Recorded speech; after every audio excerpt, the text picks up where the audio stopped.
అక్కను చూడ్డానికి వచ్చిన తమ్ముడు చనిపోయాడు. ఇతను హైదరాబాద్‌లో ఉంటాడంట. మేస్త్రి పని చేసుకుంటూ హైదరాబాద్‌లో ఉంటాడంట. వాళ్ళ అక్క ఊరు సైడ్ ఉంటదంట. ఆమె కొంచెం బాలేదని జెప్పేసి చూసెళ్దామని జెప్పేసి ఒకరోజు టైం తీసుకొనైతే వాళ్ళ అక్కని చూడడానికి నేనైతే వచ్చిండు. బస్సులో అయితే బయలుదేరిండు.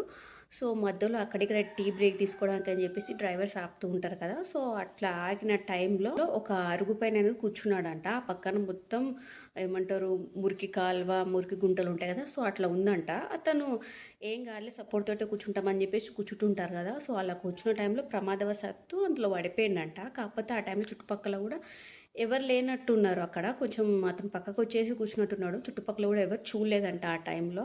సో, అందులో పడ్డాంకే ఇంక అతనికి ఊపిరాడకైతే చనిపోయిండు. ఇంక మరుసటి రోజు మార్నింగ్ ఎవరో అక్కడి నుంచి వెళ్తున్న వాళ్ళు కొంతమంది ఏదో మనిషి బాడీలాగా ఉంది కదా అని చెప్పేసి చూసి ఇంకా పోలీస్ వాళ్ళకైతే ఇన్ఫర్మేషన్ ఇస్తే ఇంకా అతను ఎవరు ఏంటని కనుక్కున్నాక ఇంకా తెలిసిందనమాట. ఇట్లా వాళ్ళ అక్కని చూడడానికి అని చెప్పేసి ఊరికి బయలుదేరిండు. ఇట్లా ప్రమాదవశాత్తు పడిపోయి ఉంటాడని చెప్పేసి ఇంత కేసు అయితే నమోదు చేసిరంట. సో ఇతని ఏజ్ కూడా 60 అని అయితే పేపర్లో అయితే 60 ఇయర్స్ అని అయితే ఇచ్చిండ్రు. కాకపోతే నాకు తెలిసి ఒక 45, 50 ఇయర్స్ ఉంటాడు. అతను ఫోటో వేసిర్రు. కొంచెం అరుగుల పైన, బిల్డింగ్స్ పైన ఇష్టం. బిల్డింగ్స్ టాప్‌లో కూడా కొంతమంది మోతవర్లాగా కూర్చుంటుంటారనమాట. మాకేం కాదు, ఏం పడము అని ఎంత చెప్పినా వింటలేరు. ఎవ్వరి జాగ్రత్తలో వాళ్ళు ఉండాలి. ఏం కాదు అనుకుంటే ఒక్క సెకండ్ ఇట్లా చాలు కదా పడిపోవడానికి. అతను పడ్డ టైంలో కూడా అక్కడ ఎవ్వరు లేకపోవడంతోటి చూడలేదు.